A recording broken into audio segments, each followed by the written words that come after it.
Hey everyone, it's AComcastEmployee here, and it's time for the Shadowcraft Rebirth of Glory set review.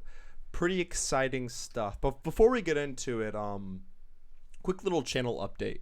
So if you haven't stopped by my Twitch streams, or you're wondering why I'm not posting any real YouTube content, it's because I'm studying abroad in Japan. About a month left here. So I want to spend it, enjoying Japan because I'm not going to be back here for a long time. So yeah, the streams and all the content have really kind of come to a standstill. But when I get back, will be around mid-August, everything will snap right back. We'll get a schedule going. We'll get pretty consistent YouTube content updates. So look forward to that. Anyways, now it's time for the main event, the Shadowcraft set review. Now, before we go into it, let's talk about what we should be expecting versus kind of what we got and everything, right? So with each expansion, we typically expect side games to give us certain features or certain additions or certain support.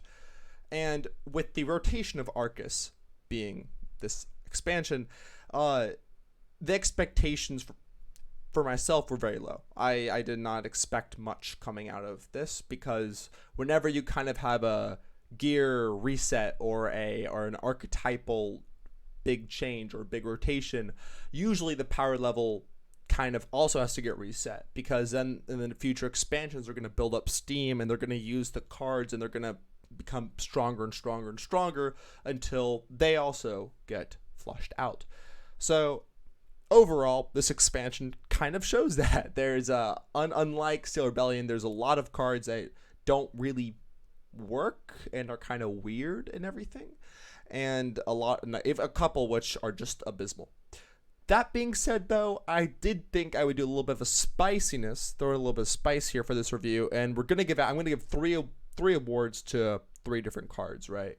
So there's the award for most unexpected card that no one ever asked for, and of course card that will feel great to play most likely. Anyways, let's get right into it, starting off with the legendaries. So here we have Hades.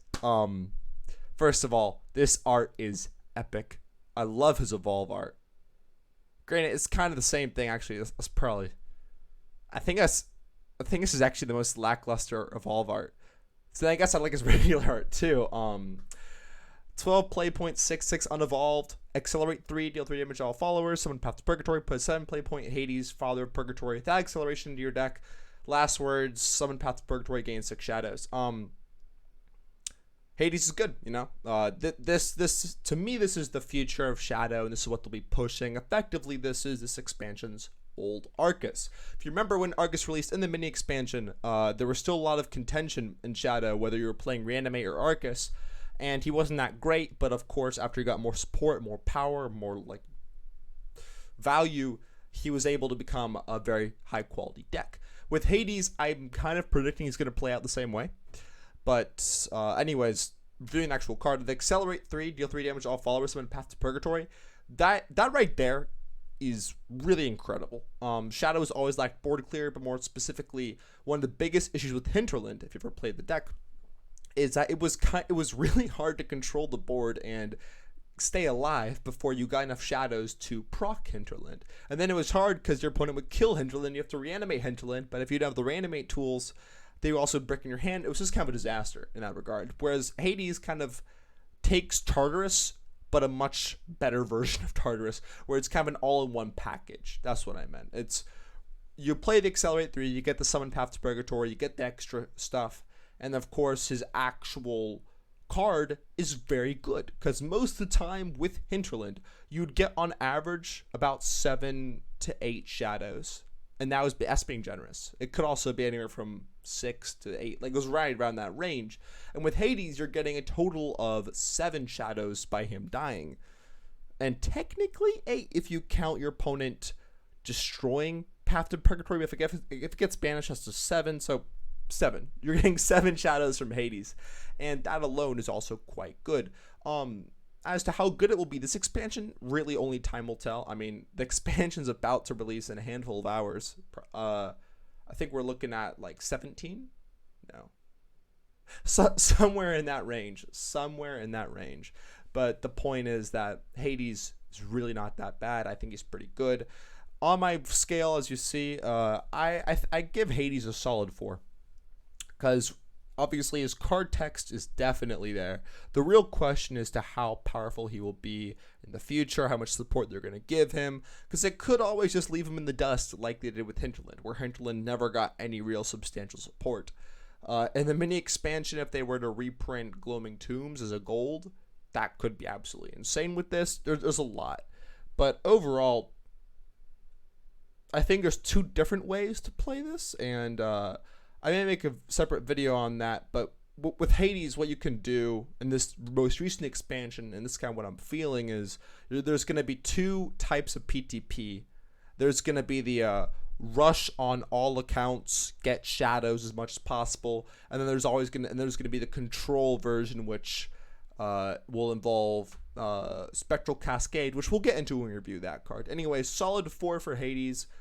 Good card. Just I'm not sure if it'll be ready this expansion. Next up, we have Aisha, Underworld Sovereign. Now, right off the bat, Aisha wins the most unexpected card award.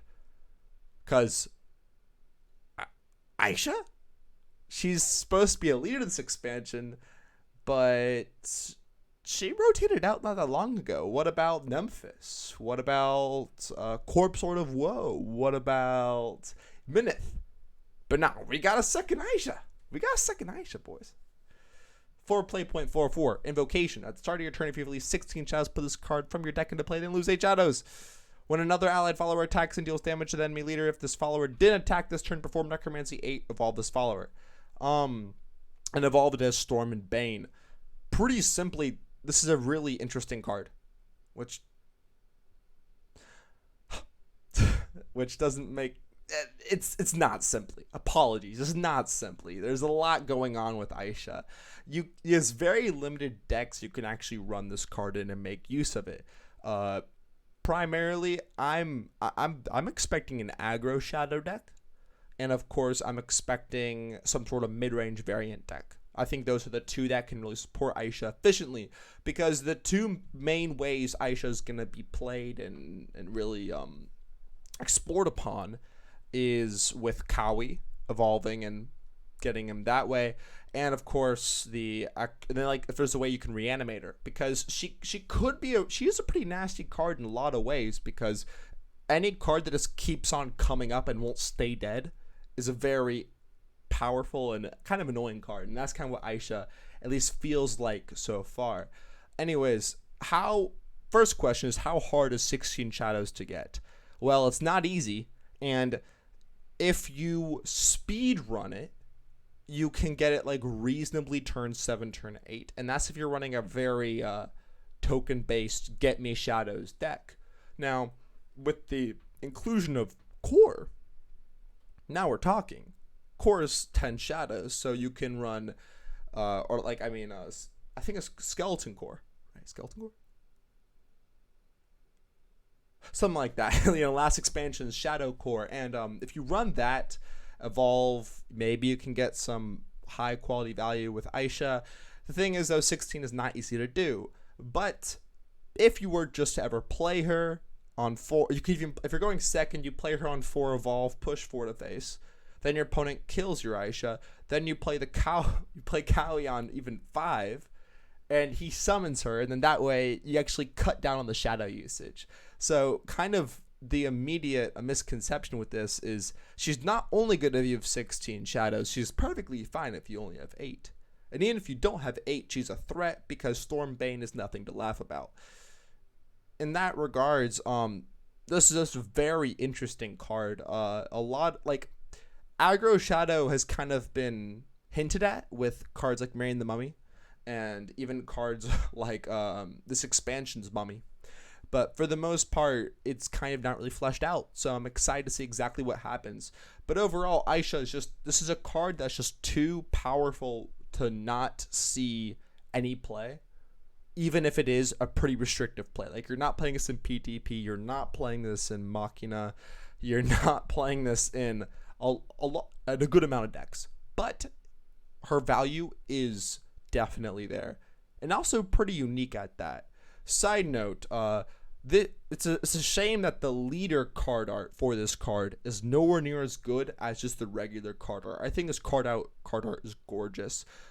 If you never saw by my stream, you never heard me gush about how much I love Aisha's card art. Love the 5 play point card. I really do. I think it's one of the most beautiful card arts in the game, and this one isn't as good, but it's certainly great. Like, I do enjoy this one a lot, so I'm excited to see them, creating Aisha again in that respect.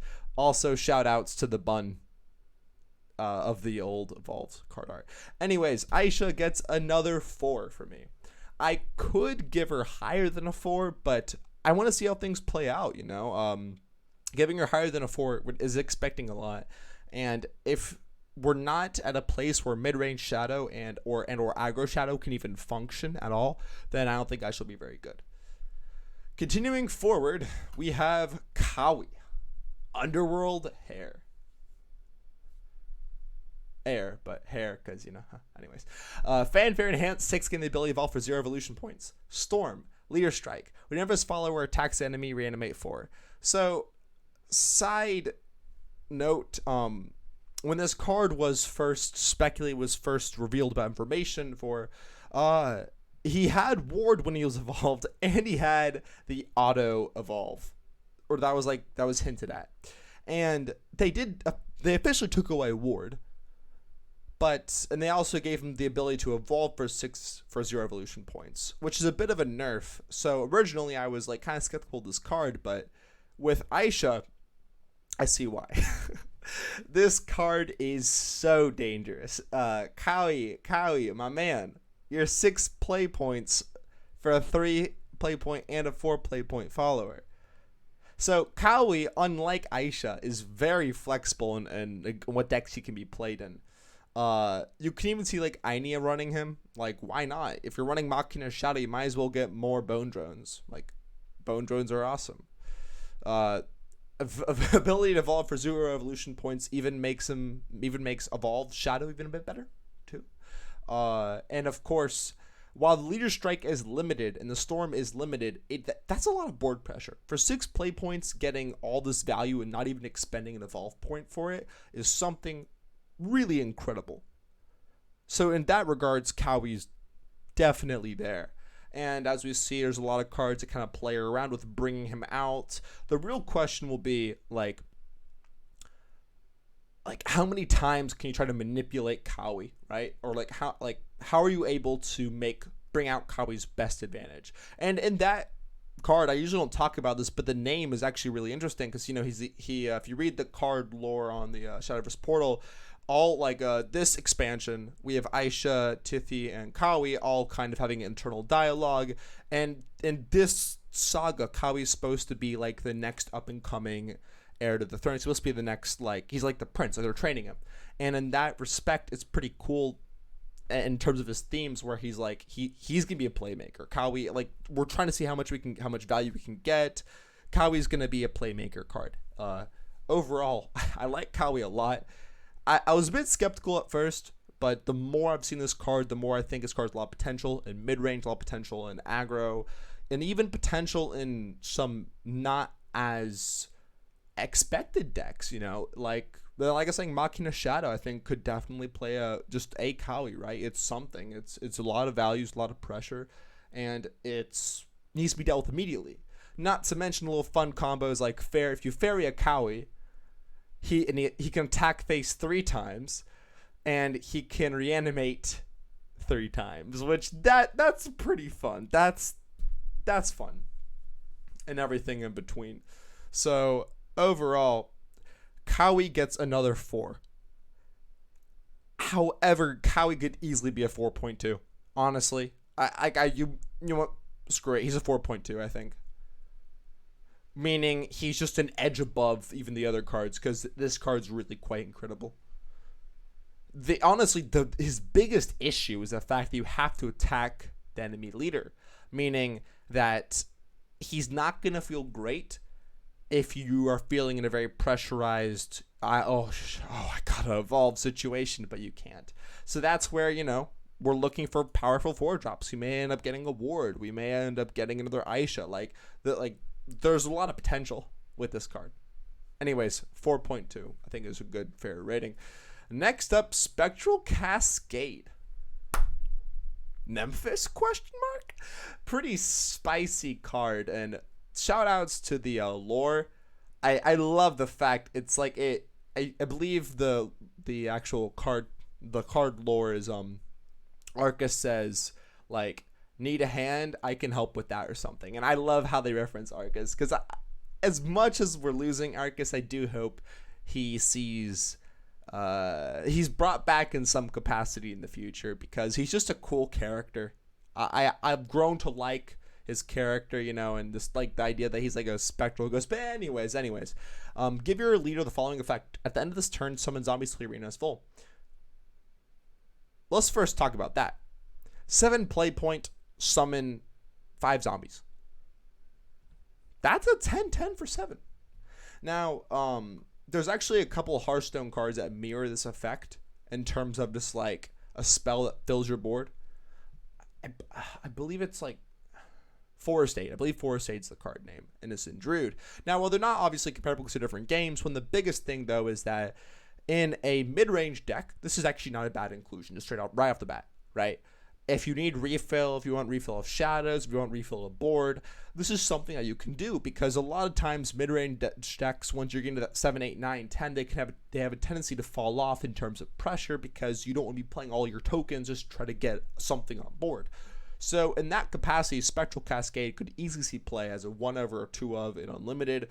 And obviously, if you're trying to run a mid-range shadow in rotation, I could see it easily being played as one of as a refill my board in a tough matchup. The enhanced 9, those where things get spicy. Randomly put different Shadowcraft followers from your deck into play until your arena's full to destroy those followers. So we're looking at usually 5. So it destroys them. Their last word effects go off, and then at the end of your turn, you fill your board with zombies. That is quite an interesting effect. That is a quite powerful effect, especially because what we're typically looking at is 5 or so last words activating, and that alone can be good. Like, so we were talking about Hades before. If you have the 7 play point Hades in your deck, or even the 12 play point Hades in your deck, you bring him out and you kill him, you gain immediately 6 shadows, but even though there are 4 shadows you gain from the other followers, so you're getting 6, 4, 10, and then you have the zombies and the actual spell, so you're looking at typically 6 math time. Shit. You're looking at a lot of shadows, a solid amount of shadows, and normally I think 9 play points, that is way too slow for Path to Purgatory to have any real value. But Spectral Cascade does bring an interesting question of, what if you just run a more slow and steady shadow? What if you run a super heavy control, super heavy, just sit back, don't do much, don't worry about your shadow count too much, and then play Spectral Cascade on 9, pull out a Path to Purgatory, and then at that point, you just kill him slowly. Effectively, a kill him slowly deck. Can you do that? I don't know. Only time will tell. But for the most part, Spectral Cascade, it's an interesting card. Its enhanced 9 is very specific to really, I'd say, proccing Hades, make sure Hades gets a lot of value. And just as a 7 play point card, it's really not that bad. It's like, it's a board refill. And granted, while there's a lot of clears and you have to question how much you can do with 5 zombies, it's something. And you know what? It sounds stupid, but it's even Plague City support to that regard, because you don't waste a lot of value on turning your guys into 2/2 zombies. You just play a card and it fills your board, which can be pretty nice. The real question is, if Plague City is up and you play Spectral Cascade's Enhance, do they die or turn into zombies and then they're killed? That's the real question. Anyways, comment below and tell me what you think. Next up, Titty. Titty. Titty, Underworld Shaman, ward, fanfare, burial rite, put a random 3 play point follower and a random 1 point follower from your deck into play. Congratulations, Titty. You win card that no one asked for award. If you had told me that any class is getting a 1/9 ward, I would just say why. And I guess they gave it to Shadow. That's a big ass ward. It's just a big ass ward. Burial Rite, not that great. It's good for high shadow count, not good for value. Obviously Burial Rite can be, if you've ever played any deck where you want to either retain hand size or you want to retain a little bit of value, Tithy's not that great. Like, just any Burial Rite's not that fun. But the value for her is that you can run 1-drops and 3-drops and you pull them from your deck, meaning you can no longer draw them. So in that respect, she's a really weird card to evaluate, because on one hand, she pulls out low value draws for you. On the other hand, she also makes you sacrifice draws? I don't know. But like overall, Tithy is just a really interesting card, because the idea is right now Shadow lacks good 3-drops, but once Fran rotates, we're going to be getting something. We could be getting a 3 play point war draw card, and then Tithy would be really interesting, really powerful. We could get a 1 play point, do some shenanigans. Like, there's a lot of flexibility in terms of that. But of course, the most interesting thing that Twitch chat brought up is, if you cheat some evolves and you play Tithy on 7, you pull out your boy Cowie. You evolve Cowie, you go face. Now you have a 1/9 on board, a 1 play point card, a Cowie evolved, and you also get a potential Aisha or a Bone Drone or something. And to even add more to that equation, if the 1 play point is Gremory, you also get card draw. So, as weird and awkward as Tithy is, there's potential. There's definitely possibility. And a 1/9 stat line, honestly, I don't know how to evaluate this. I don't. It's such an obscure, never seen before stat line. And thank goodness it has ward. But the point is, it's hard. It's very hard to remove.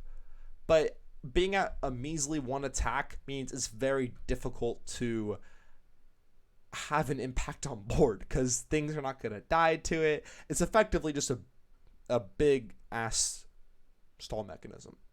And what decks run that? Hades. A PTP deck would like a stall mechanism. And I guess if you're running some sort of mid-range variant where you want to bring back Cowie and evolve him on 7 to get value? ? I don't quite know. Overall, Tithy is a really interesting card, and I think, especially with the Cowie Wombo combo, I think this card has niche selective playability. But I don't know if it will see play, so I unfortunately, it's locked at 2.9 for me. I want to give it higher, but I can't, because I have no idea if this card will see play. There's a high possibility it never sees play, but the point is, it has some interesting ass synergies. Anyways, Tithy, 2.9 for me. It still wins the award for the card that no one asked for. Feels good, man. Moving on to Iron Gear Corpseman.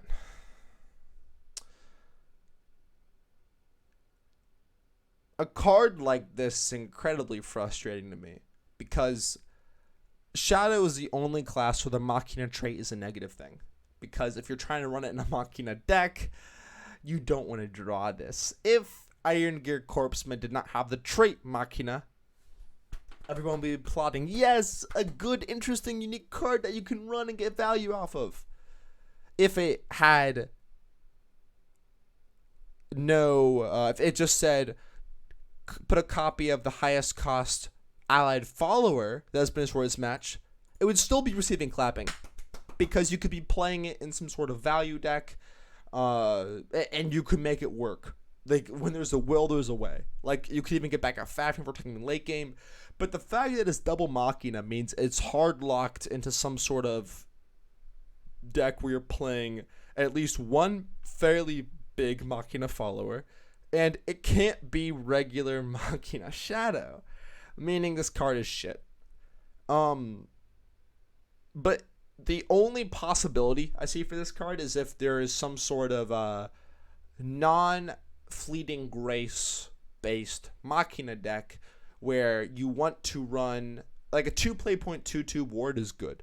Like that's definitely on the playable spectrum. And the extra fanfare could be really powerful, right? Actually, I was playing the Grand Prix that just happened recently. The one with all the crazy cards and the crazy synergies, and it was the birthday one. And I ended up playing at one point Usher Strix into Colossal Skull, and it felt really powerful, and it was really powerful. Now, granted, that was a take two situation, but the point is that a type of value regeneration is something that isn't necessarily something to be scoffed at. It's interesting. It's pretty good.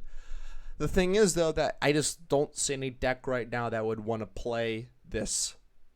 And in a deck where, like, this is a really obscure card because of its double Machina traits. Or double Machina text.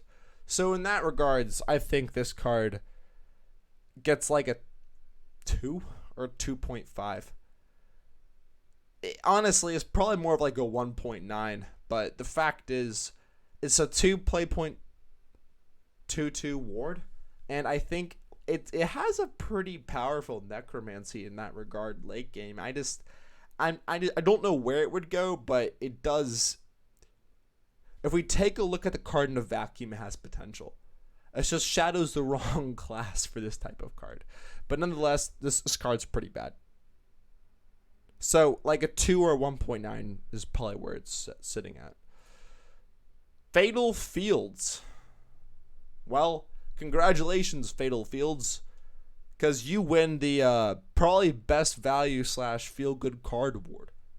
4 play point countdown 2 at the end of your turn for a random allied follower and a random enemy follower.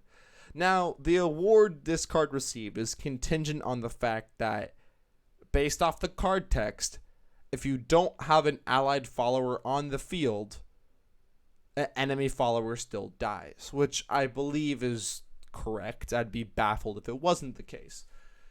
So it's a 4 play point. Like, it's hard to compare this card, and I would say it's something like a double Morai from Haven, where they play it, and then you know your follower's going to die, and your follower's going to die again. So, with the Fatal Fields, though, it also has the element of surprise. So, your opponent... you could even do something like your opponent... You're going second. Your opponent plays a solid card on 4. You play Fatal Fields. You snipe the solid card on 4. Or, yeah, why not? And then your opponent goes in their turn 5. And they know they can't play anything of true significance because it's about to die at the end of your opponent's turn. That knowledge gives you a free turn. Wherever you play this card, it gives you a free ass turn to do whatever you need to do. Whether it's draw a bunch of cards, set up shadows, even be aggressive. It allows you a large opportunity. That's what it really does. Obviously, that's at the expense of a random destroyed allied follower, but that's not even that bad, though, when you consider that. Obviously, yes, if you play Ceres on turn 5, it's not great, but absolute worst case, you could always end up just playing Ceres, and then get the spell and don't evolve her, and then you have the spell in hand, and whatever they play also dies. So, in that case, it almost buys you a turn, and that's something that's really interesting. Now, obviously, aggro is not going to care too much about it, but any good amount of control, or really, I think most classes will care about this card. It's amazing into decks like Elena, and it's even pretty incredible into like a good amount of value decks, right? I think this card would be pretty great into Sword, too, because it's a direct answer to Apostle, and it's a really cheap answer, and it also restricts their board the following turn. So in that regards, Fatal Fields is going to be a very interesting card. Honestly, I would be baffled if this card did not see play just because of that. This alone really does establish the potential of a slow and steady PTP Shadow, because just the value you get off Fatal Fields. And not to mention, if you're really going down the control route and you run MEK Saw Death Bringer, then you can kill 3 things for 7 mana, which is really reasonable over the course of different turns. And it's cards a mixture between Death Sentence and Double Morai. But the fact is, it comes out and your opponent can't react to it because it kills the end of your turn, and that alone is really powerful. So because it's a 4 play point removal, but you also kill again, which is just incredible. So for that, I think Fatal Fields is a fantastic card. Interested to see what decks will be played in. Really excited for this. Even it has a lot of limited potential cards. There's a lot of potential overall. Very interested to see where this card will see play. I give Cursed Ground or Fatal Fields a 4. Honestly, a 4. Just because of it's just so, delicious. Next up, Crafty Reaper. If I was giving out another award where it would be something like the card that no one's giving credit to, it'd have to go to Mino. A 1 play point, 1/1, last words, gain 1 shadow, fanfare, enhance 7, gain 5/5, and 3 shadows. If you're running this card, it's in 2 environments. Aggro, because you just want a drop and maybe you want the extra shadows. And, of course, PTP. And when you take a look into both of those archetypes, you really could care less if it's the absolute ideal card or if it just gives you a lot of shadows. Yes, this is not a Skullbones. What is that? I'm drawing a blank, but you guys know what I mean. It's not the old 1 play point 1 to gain a shadow of yonder, but it's certainly a pretty interesting card in the sense that it's gonna expedite your shadows, and that's something that is really key right now, it looks like. And PTP, you're never fighting for value. You're fighting to get shadows. And of course, even if you want to do some Titty strats, then Mino also fits the bill quite nicely. Additionally, if you're playing aggro in an environment, you want a high shadow count for Aisha because you're trying to invoke her and get some value down. So that also, I feel like people were kind of missing the purpose, because I wouldn't worry so much about the tempo value. The fact is, you're still playing a card on 1 because you're trying to get the shadows, or you're trying to get the pressure, you're trying to get something. So I don't think Mino's bad at all. I think I give her a solid 3. Meaning, yeah, I think she'll see play. I think she'll definitely see play PTP. She could see play in aggro. Even maybe as a 1 of in mid-range or some limited amount in mid-range. And speaking of about her fanfare, her enhance, the immediate gain of 3 shadows is pretty reasonable too. That alone can be pretty useful, right? That's not bad in any capacity. So I think Mino is pretty interesting. Solid 3 for me. MEK Saw Death Bringer, 3 play point 1/1. Last words, destroy an enemy follower. Not the Lurching Corpse, but honestly, I kind of wish it said MEK Saw Corpse, or even Saw. There's just something that would reference Lurching Corpse, but unfortunately, we're not as graced.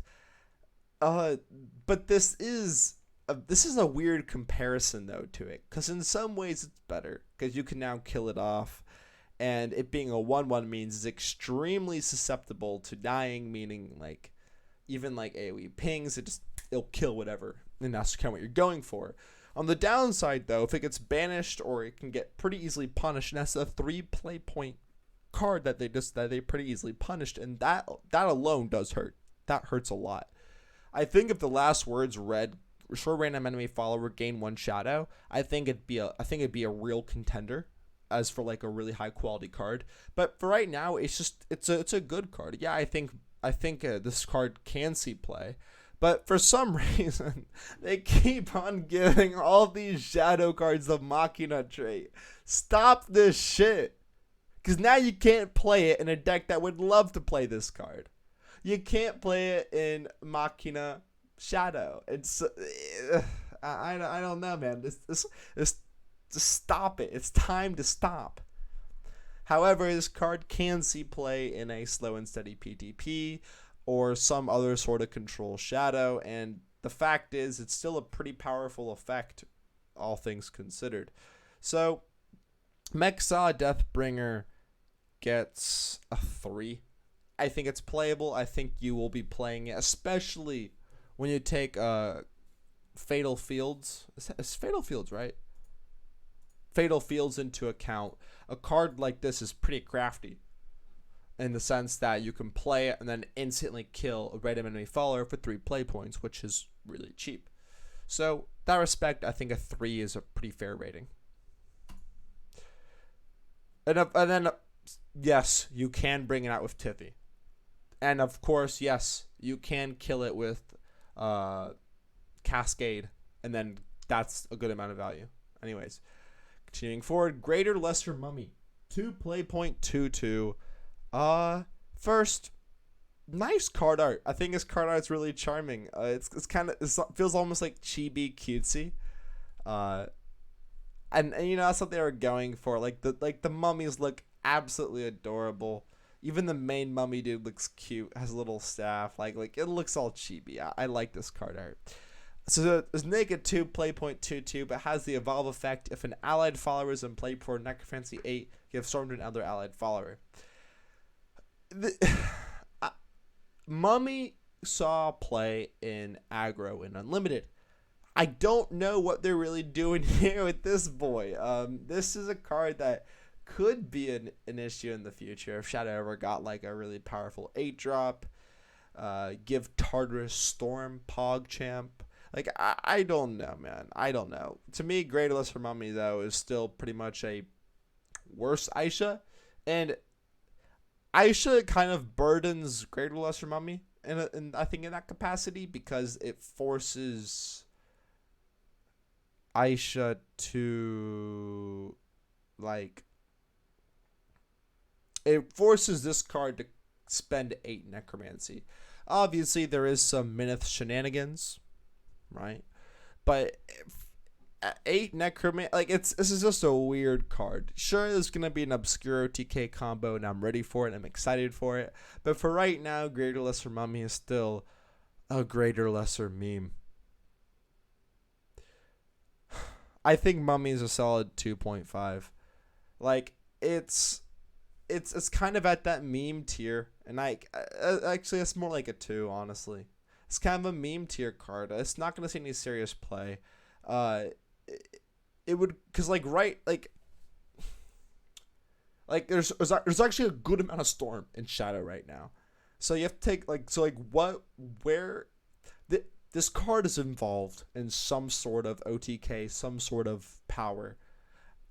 I mean, I just don't really know where. Like, where you're going to spend 8 Necromancy to give Storm to an allied follower. Requires some theory crafting, I guess. And I mean, that's where this card is interesting enough that it could go up to a 3. And Shadow has kind of avoided Storm for a long-ass time. So in that capacity, this card's still interesting, and I'm a bit scared I'm gonna eat my own words when I give it a 2, but I think 2 is still the most fair rating, because requiring an evolve and a pretty substantial Necromancy to give Storm is interesting, but that's gonna require some pretty major strings. I think right now the combo would be some sort of Abyss Straddler OTK madness, where you would like cheese, maybe like cheese out Greater Lesser Mummy, get it for 0 mana, and then evolve. I'm not really sure, but all I can say is I'm still not seeing any real potential here. And Bone Blast being the final card of this set for Shadow. 5 play point, summon 3 skeletons, deal damage to enemy follower equal to the allied number of allied skeletons in play. First, like the card art a lot actually. This is a pretty I guess graphics are wrong word, but it's pretty interesting to look at. I like the color scheme a lot on it. Like the toxic green, like the purple. It's feels pretty unique. I think the name though is a tragedy. Bone drone, bone blast. Oh boy. Anyways, this is not that bad. Pretty good. It definitely in a limited follower Cascade deck. If you're trying to make sure you always hit Hades without a shadow of a doubt, Bone Blast is your boy. Why not? But and even in terms of strict value, maybe even in Memphis and Unlimited, like there's a lot of potential with this. You know, 5 play points, deal 3 damage, and summon 3 skeletons. Like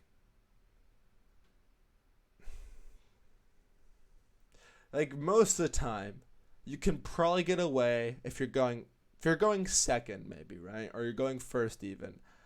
You can get away with like killing your opponent's 5-drop or 4-drop they just evolved and get a little bit of allied skeletons in play.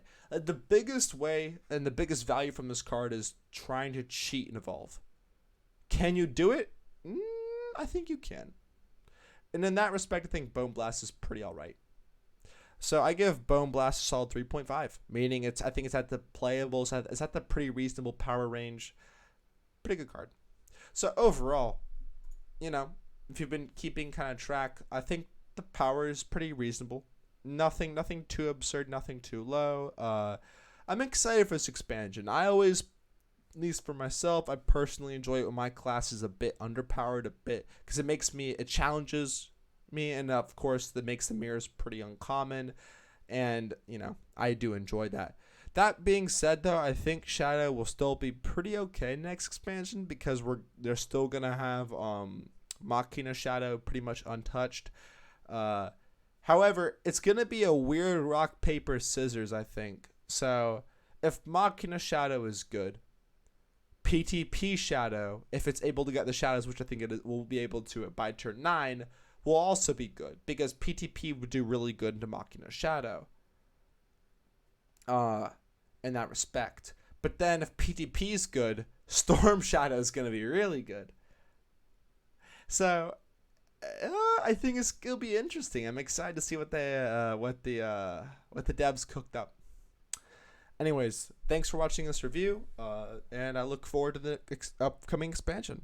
Hopefully see you all on my stream at Twitch TV /AComcastEmployee, or when I'm posting more content here in the future. Anyways, have a nice day, y'all.